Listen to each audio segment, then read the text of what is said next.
Good afternoon, everyone, and welcome to Café con Tampa Online. We're still doing these Wednesday events to reach the public with as much information as we can, in addition to going back in person on Friday morning. So be sure to watch our announcements on that. Today, Della Costa is out, but we have a great special guest. Shawn Wilson from Blue Sky Communities is going to talk about the private sector's involvement in affordable housing. Shawn, off to you. Well, thanks a lot, Bill. And I'm really honored to be part of Café con Tampa as a speaker this time. I've attended many sessions over at the Armature Works, and I think that it's a really special organization, Bill, what you and your colleagues have put together. And it's great to see you not only coping with the pandemic, but thriving. And I think that these online opportunities are really valuable for a lot of us. So I really appreciate you making time for me. And, my organization is a leader in the development of affordable housing. We're a private for-profit company, and we're based in the city, and we're active all over the Tampa Bay region. In addition to just developing housing, I also serve in a leadership role in our statewide industry advocacy group, which is called the Coalition of Affordable Housing Providers of Florida. I was the chair last year, and this year I'm the head of the Legislative Affairs Committee. And so in that role, I really focus on addressing affordable housing issues at the state, and most importantly is preserving those Sadowski funds. So I'm really, again, honored to be part of this, and hopefully I can share some information that will be helpful to your viewers. Thank you for mentioning. I forgot to mention to everybody that you're a regular. You regularly come to Oxford and hang out with us, so we appreciate that. I'm sorry, did I say Armature Works? Yeah. But we appreciate that, and we're we're excited to have you today. But can you just tell us generically, what's the advantage of government partnering with the private sector on affordable housing? What does the private sector bring to the table that leverages government resources or complements government resources? That's a great question, Bill. It's true that a great time in our business is spent trying to apply for and compete for government funding. And there's government funding out there, and we need that on every one of our developments. But one thing that it's important to recognize is that every one of our developments is a public-private partnership. So we're always borrowing as much money as we can on the open market from the big banks that you see around town. They all have affordable housing funds, and they have loan products out there. And so we're able to access those private dollars from banks to make the numbers work, given the limited amount of government funding that's out there. So really that's, on the financing side, that's where we bring a lot of expertise to the table, being able to combine the public with the private. So on, for example, grant money, are there other sources besides the federal government, foundations, and other sources that you all might know of that government wouldn't know, or what kind of expertise would you all bring to the table then? Well, I mean, there is private funding out there, but to be honest, the expertise is in accessing the low-income housing tax credit program. This is a federal program. It's run through the U.S. Department of Treasury and the IRS, and it's been around since 1986. And it replaced the old Section 8 programs that were popular in the 60s and 70s. And the low-income housing tax credit program forces every affordable housing development to be a public-private partnership, so that the low-income housing tax credits are not actual dollars that we receive as developers, which is the way the old Section 8 programs work. Low-income housing tax credits is a monetizable asset, and I don't mean to get too fancy with the lingo, but it's a monetizable asset that we have because we're promising to rent our units to low-income families, and then we sell that on the open market. So we're involved in the financial markets in that way, and the buyers of those tax credits are also big players in financing. For example, Raymond James. And so you could take money from the government and turn it into more money through those financial instruments. Is that the correct analysis? Or That's a perfect analysis, in fact, Bill. And let me tell you, I often give a speech where which I've called different names, but sometimes I call it the magic box. If a local or state government can come to the table with some funding, then we as the private developer, we will borrow money like I talked about before, and that will also bring some of the funding to the table.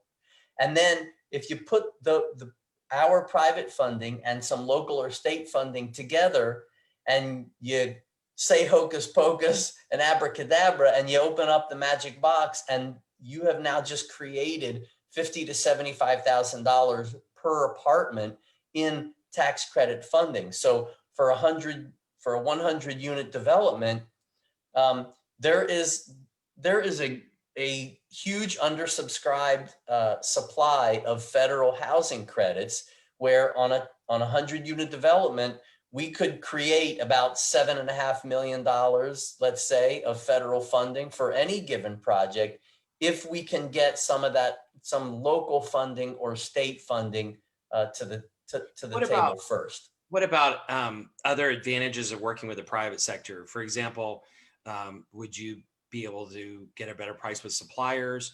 Would you have better expertise in what the latest trends are in architecture and design? I mean, I'm just making that up, but what are the other advantages of partnering with the private sector? Well, that's another great question.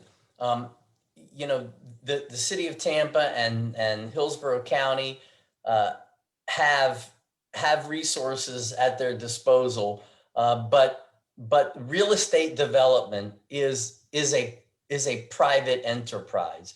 I mean, it's no easier for a government to own a chain of McDonald's than it is for them to develop and own an apartment complex or a subdivision that they're going to sell to low-income families. So having the private sector involved is a requirement, and because we have all the contacts with the contractors and the lenders and the best architects. And I would say that we always try to innovate architecturally, because we're not going to build, Blue Sky is not going to build a community that looks like the projects. We're going to take the latest architectural trends and make them work for low-income families. So one of the concerns about government partnering with the private sector is always, well, what happens if you work with somebody who's shady or unethical or cuts corners? How does government or watchdog groups, how do you prevent that? How do you figure out who are the good players and who aren't?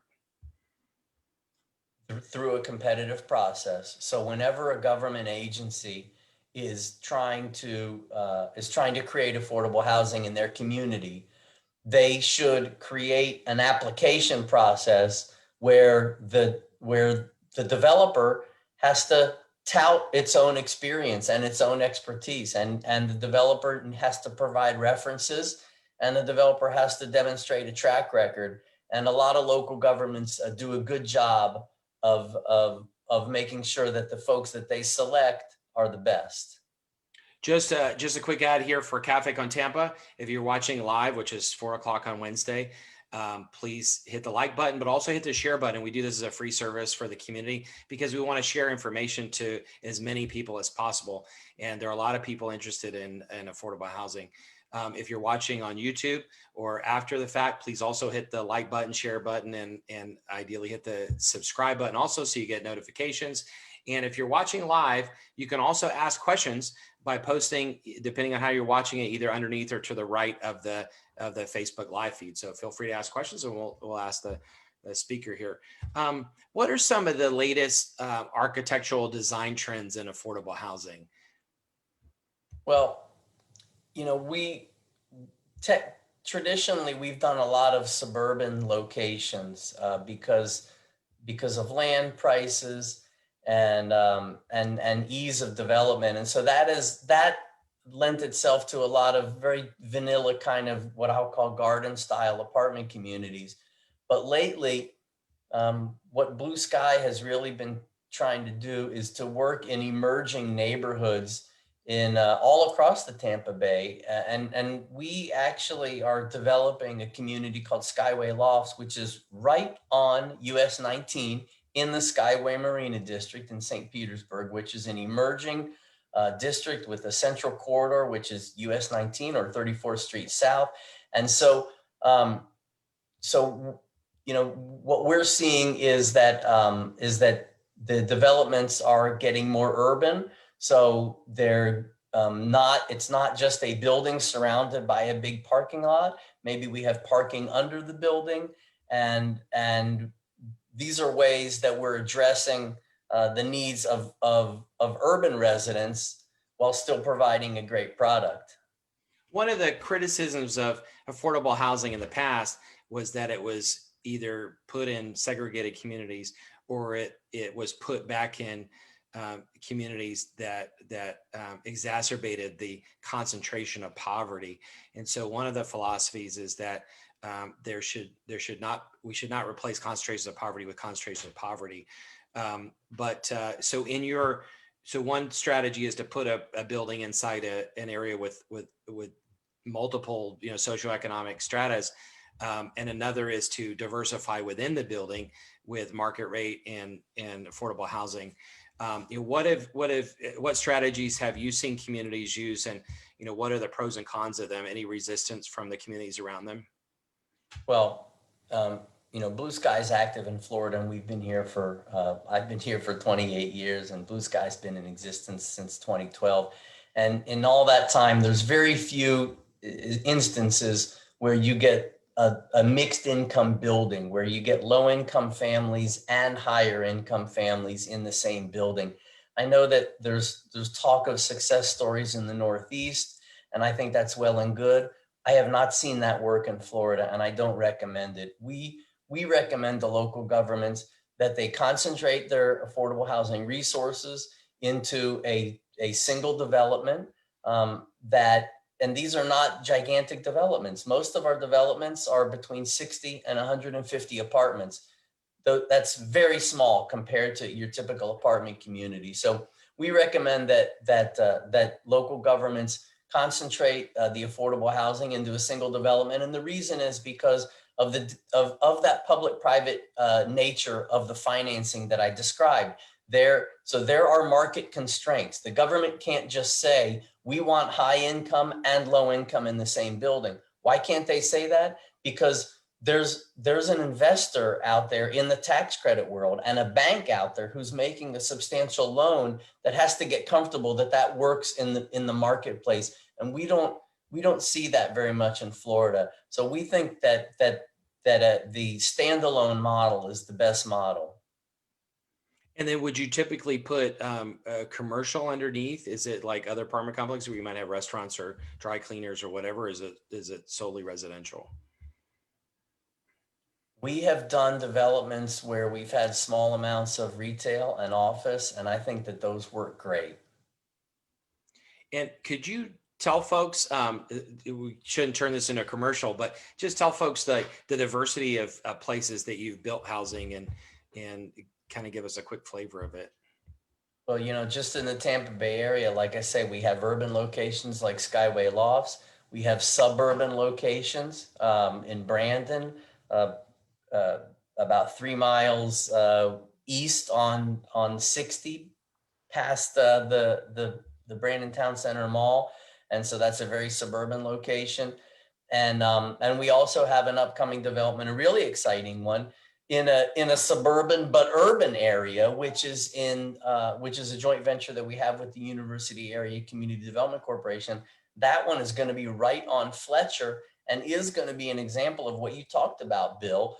There's going to be commercial space on the first floor fronting on Fletcher. Now that space is going to be occupied by our nonprofit partner who's going to provide services in there. It's not going to be for rent for a dry cleaner or a cafe. But one innovative feature, and I can't wait until it opens, is we are creating at that location, and it's called Uptown Sky. We're putting in a food truck area, and there's going to be a little dining spot next to the food truck area. It's going to be on our property at 12th and Fletcher, and that's just something that we're all really excited about. That sounds like a lot of people want to go there and try that out.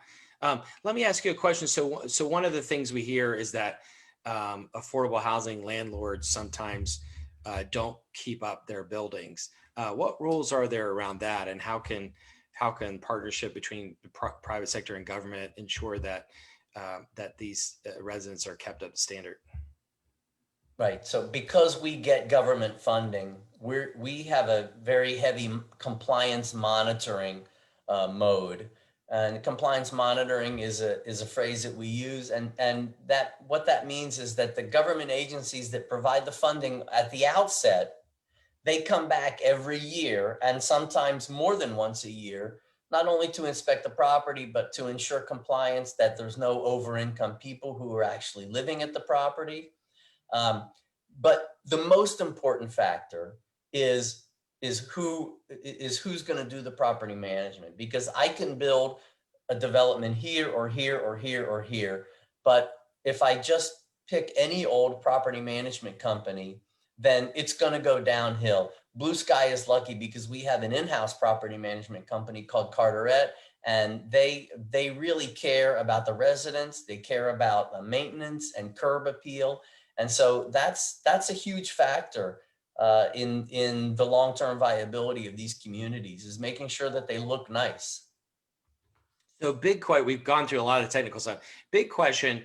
I heard a presentation by Tampa Housing Authority not long ago where they said that the official number, I think this is Hillsborough County. So the official number of people who want affordable housing is 20,000, but the real number, because a lot of people have dropped off the list, is 50,000. How could, several new funds have been created, and we could talk about Sadowski in a minute, but several new local funds have been created. But how can government possibly build 50,000 units, and in what period of time? Is this like, John F. Kennedy's challenge to land on the moon, or is it something that's doable, and how would government do it? Well, you just by the same, you're never going to build your way out of an affordable housing crisis. And that just, the corollary is you're never going to build your way out of traffic jams. So all you can do as a government is continue addressing the issue and continue spurring the development of more housing. But there's too many variables in play that prevent the development of all of the units that one might determine a need for. Yeah, I lived in Singapore 5 years, and Singapore is a different example that other places can't copy. But they have around a 95% home ownership rate because the government has built and helped build the majority of the homes there, and many of them are not homes that people in the United States would want to live in, although the newer ones in the last 10 or 20 years are really, really nice and now very expensive. But you compare that to like the state of Florida's average home ownership rate is like 65%. I think Tampa's is like 48%. What solutions do you think there are in trying to solve this home ownership problem or home lack of affordable housing? Well, and to be clear, Blue Sky Community specializes in rental housing. So most of our units are for folks earning about $30,000 or $35,000 a year. And our rental rates average about $800 a month. And there's a sliver at a lower level and there's a sliver at a higher level. But I think that home ownership is really vital. And there's a lot of great organizations that are working in that field. Again, it goes to a public-private partnership. When you're trying to sell a home to somebody, that person has to be able to get a mortgage from a bank. And so they're subject to current trends and underwriting standards. And so what we're seeing lately is that a lot of families that are in our income range have a difficult time qualifying for a mortgage. But there's programs out there, and we always encourage our residents to take advantage of home buyer education training and any little grant programs that are out there. And, for example, the Hillsborough Housing Finance Authority has a great program where they provide some down payment assistance to folks who want to buy a home. And those are great options for a lot of people. Sarah Combs just posted underneath, and that's who you're partnering with, right? In UADC, you said. Yeah. So look forward to seeing that, and you'll have to, underneath, one of you should post some renderings of what it's going to look like, so everybody can see, what the kind of new era of affordable housing, because it's different than what people's perception was in the past, right? I mean, these are beautiful places that anybody would want to live in, and people that are there, happen to get a cheaper price. Yeah, when you drive by one of our communities, you don't know that it's affordable housing. It's built to it's built to look nice. It's built with trendy architecture, like we talked about, and it's well maintained. And so, we feel like we're competing on the open market, even though our rents are low. And so we build communities, and not only do they look nice, but we try to build in a lot of convenience features and deluxe features for our residents as well, to increase their standard of living and to inspire them to really improve their lives beyond just housing. What are examples of deluxe features and some of the unique features? Well, they may not seem deluxe to a lot of us, but an ice maker in the refrigerator, granite countertops. This is a detail, 2-inch PVC blind rather than, which I don't even have right behind me. But nice window blinds. Walk-in closets. That's an important feature that we try to build into all of our communities. And so, these are examples of things that folks like you and I may take for granted, but when you're coming to one of our affordable housing communities from where our residents are coming from, these are features that they appreciate and that have some wow factor, and it's important to our folks. So you mentioned the Sadowski Fund earlier. Can you explain to everybody what that is and why you've worked to defend it? The Sadowski Act was passed in, I think, 1991 by the Florida legislature, and it's a tax on commercial real estate transactions. It generates a couple $100 million a year or more, depending on how many real estate transactions there are in the state of Florida. And the issue has been in recent years that the state legislature has actually swept that money out of the trust fund, and we don't think that that's a good policy. We think that it's short-sighted. And so what our organization, the Coalition of Affordable Housing Providers of Florida, what we always advocate for is to leave the Sadowski money in the fund.